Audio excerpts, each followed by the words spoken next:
Hi everyone, this is Nurse Anna from nursestudy.net, and today we're going to be discussing risk for bleeding, NCLEX review, and care plans. So risk for bleeding is a NANDA nursing diagnosis that can be used for the care of those with increased chances of bleeding, such as those diagnosed with reduced platelets, problems with clotting factors, or those in situations where the patient experiences a traumatic injury or an invasive procedure such as surgery. So basically, any condition that causes disturbances in the integrity of the circulatory system may result in increased risk for bleeding. So now we're going to look at some of the causes of bleeding. So decreased quantity or quality of circulating platelets in the blood, such as thrombocytopenia or trauma, interference in the genetic expression of clotting factors such as hemophilia, increased number of platelets such as ITP. Reduction of the bone marrow's capacity to produce platelets, such as in blood cancers, liver impairment, or other conditions where there's a decreased rate of synthesis of clotting factors. So let's now look at some risk factors of bleeding: trauma or injury, surgery, invasive diagnostic procedures, gastrointestinal disorders such as peptic ulcer disease or PUD, and or inflammatory bowel disease, IBD. Medications such as nonsteroidal anti-inflammatory drugs, also known as NSAIDs, systemic anti-cancer therapy agents, also known as SACT, they may cause bone marrow suppression. Of course, anticoagulants. And then we have some herbal remedies that can affect clotting factors, such as ginseng and ginkgo biloba. So our first nursing care plan, we're going to use surgery. So our nursing diagnosis would be risk for bleeding related to invasive surgical procedure. Our desired outcome would be to prevent any bleeding episodes during or after surgical procedure. Intervention. Assess the patient's vital signs and perform a focused physical assessment looking for any signs of bleeding. Rationale. Any invasive procedure such as surgery can put the patient at risk for bleeding. Early signs of bleeding include gum bleeding, epistaxis, a bloody nose, unexplained bruising, low blood pressure, low temperature, and dizziness may result from excessive bleeding. Intervention. Before the operation, obtain blood samples, otherwise known as labs, to check platelet counts and other coagulation levels, such as INR, PT, and PTT. Rationale. To measure the risk of bleeding by having a baseline of the platelet counts and coagulation levels of the patient.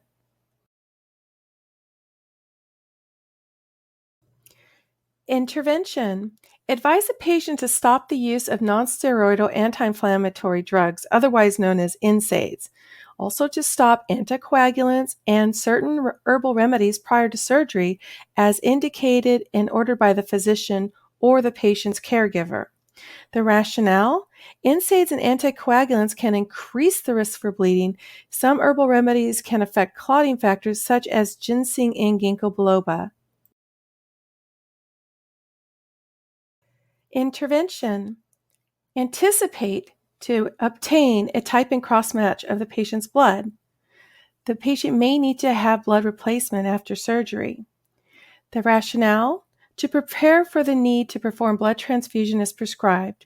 If the blood loss is too much and immediate correction is warranted, whole blood transfusion is administered. This leads us to our next intervention. Perform a blood transfusion if indicated as ordered by the patient's caregiver. Rationale: blood transfusion may be required if there is too much blood loss. Intervention.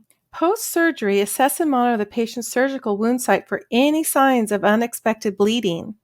Rationale: to treat any unexpected bleeding as early as possible.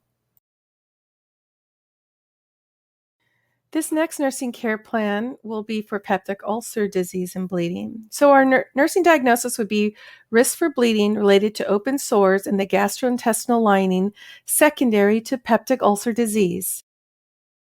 Our desired outcome would be to prevent any gastrointestinal bleeding episodes.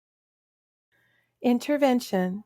Assess vital signs, particularly blood pressures, Rationale: hypovolemia due to GI bleeding may lower blood pressure levels and put the patient at risk for hypotensive episodes that can lead to shock. Intervention: collect urine and stool samples for occult blood testing. Rationale: patient at risk for bleeding, such as those diagnosed with PUD, may not show apparent signs and symptoms of bleeding, so checking for the presence of blood in stool and urine is an important nursing intervention. Intervention: start intravenous therapy as prescribed by the physician or patient's caregiver. Electrolytes may need to be replaced. Encourage oral fluid intake of at least 1,000 mL per day if not contraindicated. Rationale: to replenish the fluids and electrolyte lost from vomiting or other gastric losses, and to promote better circulation of blood throughout the body. Intervention: anticipate that the physician or the caregiver may put the patient in an NPO or nothing per orum, which means nothing by mouth, status is ordered. Rationale: to allow the stomach lining to heal and prepare for the patient for possible diagnostic endoscopy. This next intervention will be if the caregiver does in fact order an endoscopy. So intervention would be prepare the patient for endoscopy. And the rationale is the endoscopist can diagnose and treat bleeding peptic ulcers while the patient undergoes the procedure. Intervention: perform a blood transfusion if indicated and ordered by the patient's caregiver. Rationale: to increase the hemoglobin level and treat anemia and hypovolemia related to the bleeding ulcers. Intervention: administer the proton pump inhibitors, or also PPIs, what they're called, as prescribed by the physician or caregiver. Rationale: to facilitate the treatment of bleeding peptic ulcers or to prevent the formation of more ulcers. Intervention: advise the patient to stop or avoid use of nonsteroidal anti-inflammatory drugs, otherwise known as NSAIDs. Rationale: NSAIDs are some of the most common causes of peptic ulcer disease and can increase the risk for bleeding. Okay, so this concludes our little talk about risk for bleeding nursing care plans.